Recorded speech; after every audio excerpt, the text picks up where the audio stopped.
बच्चों, आज हम टू स्टोरीज अबाउट फ्लाइंग के first part his first flight की समरी को डिस्कस करेंगे। जैसा कि आप देख सकते हैं कि हमारी बुक का नाम भी हिज फर्स्ट फ्लाइट है और ये चैप्टर उसी टाइटल पर आधारित है। तो इसमें दिखाने की कोशिश की है कि भी कैसे एक सी गल होता है और वो अपने आप को उड़ने में सक्षम नहीं पाता है। उसे लगता है कि भी नीचे इतना वास्ट सी है और उसके छोटे छोटे पंख है, वो उड़ान नहीं भर पाएगा और वो नीचे समुद्र में गिर जाएगा। इस चैप्टर में उसकी मदर का मेन रोल दिखाया गया है कि कैसे पक्षी अपने आप को मोटिवेट नहीं कर पाता है उड़ान भरने के लिए, तो उसकी मदर ने कैसे एक चाल सूझी, यानी एक ट्रिक उसने अपनाई और उस ट्रिक के थ्रू वो अपने बच्चे को मोटिवेट कर पाई और उसने अपनी उड़ान भरी। तो इसमें ये भी दिखाने की कोशिश की है कि भी जो हर मदर होती है, चाहे वो पक्षी है या फिर एनिमल है, मे बी ह्यूमन बीइंग, यानी हर मदर अपने बच्चे को हर मुश्किल से मुश्किल टाइम में भी उसको उस टाइम से बाहर निकलने के लिए सक्षम बनाने की कोशिश करती है, ताकि बच्चे के ऊपर आने वाले टाइम में किसी भी टाइप का संघर्ष या किसी टाइप के स्ट्रगल का उसको सामना ना करना पड़े और वो उसको मोटिवेशन का एक सोर्स बन जाता है। तो इसमें अगर हम मेन कैरेक्टर्स की बात करें तो मेन कैरेक्टर में यानी सीगल है, उसके पेरेंट्स हैं and his two brothers and sister.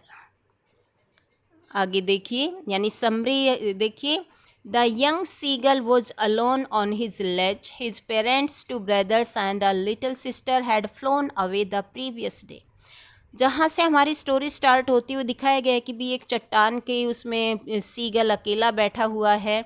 उसके पेरेंट्स, उसके छोटे बहन भाई सभी वहाँ से पहले ही दिन उड़ान भर चुके थे and now he was alone there. The two brothers and sister had flap their wings and flew away. अब देखिए, जो उसके छोटे बहन भाई हैं, यानी बेशक वो उससे छोटे हैं बट उन्होंने उड़ान भरना सीख लिया और वो उड़ रहे थे इधर उधर अपने पंखों को फड़फड़ाते हुए। लेकिन पक्षी को, यानी जो सीगल है, उसको एक मेन प्रॉब्लम है, यानी उसका मेन प्रॉब्लम क्या है, उसका डर है।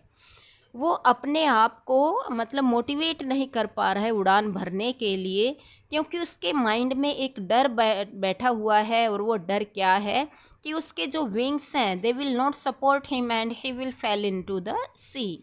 यानी वो उसे लगता है कि अगर उसने चट्टान को छोड़ दिया तो उसके जो पंख है वो मतलब उसके साथ उसका साथ नहीं देंगे, वो उड़ान नहीं भर पाएगा और इस वजह से क्या होगा, वो नीचे सी में गिर जाएगा। So he ran back to his hole under the ledge. यानी उसने एक बार कोशिश की है बाहर आने की, बट जैसे ही उसके अंदर वही डर आ गया है तो वापस वो उसमें चला जाता है, यानी अपने होल में चला जाता है।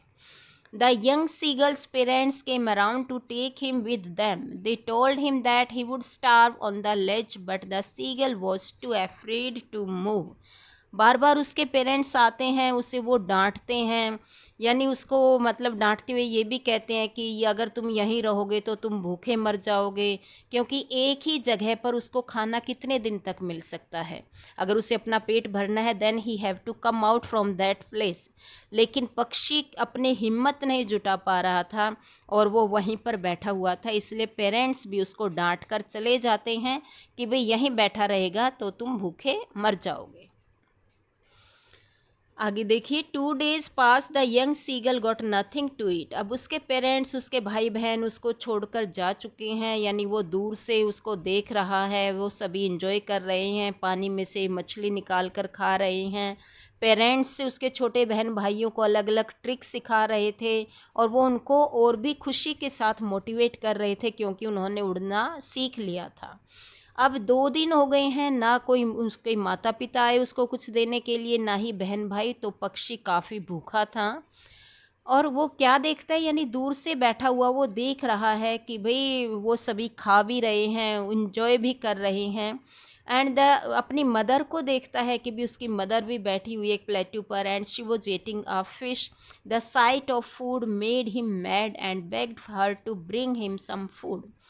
कुछ दूरी पर उसने देखा कि उसकी मदर के मुंह में एक फ़िश है और वो उसको खा रही थी।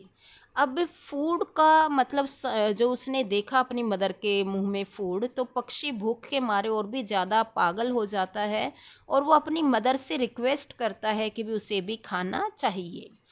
The mother looked at him mockingly, यानी उसकी मदर उस पर रहम नहीं करती है स्टार्टिंग में ही, वो थोड़ा उसकी तरफ देखती है mockingly, but then she picked up a piece of fish and flew across to him.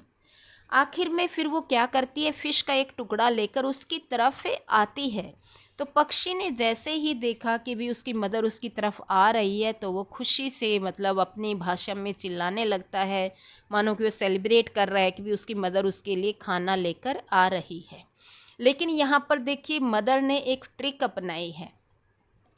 उसने क्या किया है, मतलब जैसे ही वो फिश का टुकड़ा लेकर उसकी तरफ आ रही थी, but it from a proper distance she halted herself, यानी मदर इतनी पास में है उसके कि वो बिल्कुल टच नहीं कर सकता, और उसने मदर ने अपने आप को होल्ड कर लिया है। अब हुआ क्या कि जैसे ही मदर पास में आती है, उसके मुंह में उसने फिश का टुकड़ा देखा, तो पक्षी मतलब वो अपने आप को रोक नहीं पाया और वो आगे झुक जाता है उस फिश के टुकड़े को अपने मुंह में पकड़ने के लिए।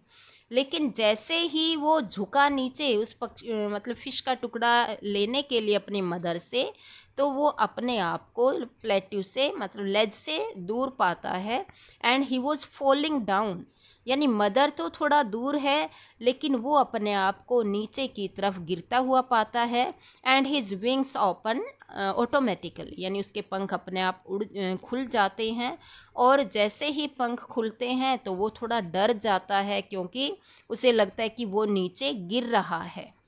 तभी आगे देखिए क्या होता है। जैसे ही वो डाउनवर्ड यानी नीचे की तरफ आ रहा था, he was filled with terrible fear, यानी डर के मारे वो एकदम और ज़्यादा घबरा जाता है। But it lasted only a minute, यानी कुछ ही समय तक उसका डर रहता है, क्योंकि तभी क्या होता है उसके पंख खुल जाते हैं और उसकी बैली पर हवा टच होती है। The seagull flapped his wings and he began to soar higher and higher. His parents, his brothers and sister flew around him. They made cries of joy. अब देखिए पक्षी यानी उसके पंख तो जैसे अपने आप खुल गए हैं, और मतलब कुछ चीज़ें हमारी बॉडी में ऐसी होती हैं जो ऑटोमेटिक होती हैं, जैसे कि हमारी आईज़ का आई ब्लिंकिंग होना। इन द सेम वे जो पक्षी हैं उनके पंख भी ऑटोमेटिकली खुल जाते हैं, तो यहाँ पक्षी के साथ भी ऐसा ही हुआ है, और वो अपने आप को उड़ता हुआ पाता है। अब उसका डर भी निकल चुका है और उसके पेरेंट्स, उसके भाई बहन सभी उसके चारों तरफ यानी चिल्लाते हुए खुशी मनाते हैं।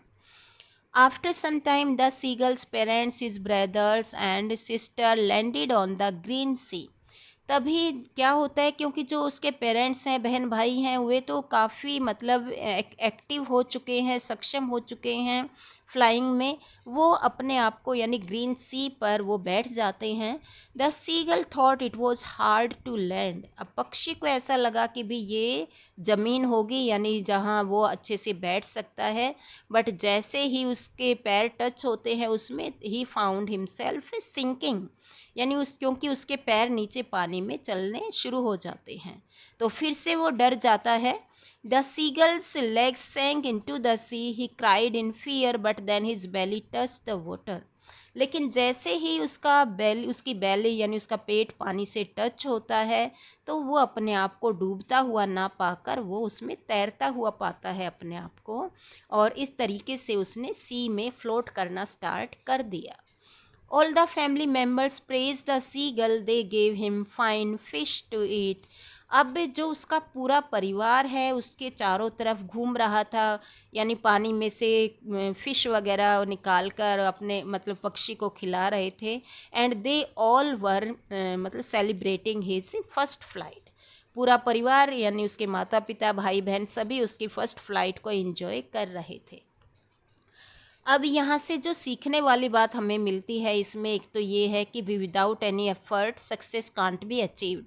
यहाँ पर हम देख सकते हैं कि जब तक पक्षी ने अपना एफर्ट नहीं किया, अपनी मेहनत नहीं की, तो उसके अंदर एक डर बैठा हुआ था और वो उड़ान नहीं भर पा रहा था, और जैसे ही उसने थोड़ी सी कोशिश की तो उसका डर भी निकल गया और वो अपने आप को उड़ता हुआ भी पाता है। सेकंड जो पॉइंट इसमें मेन है वो ये है कि भी एक मदर है, मदर का मेन रोल होता है अपने बच्चे की लाइफ को पॉलिश करने के लिए।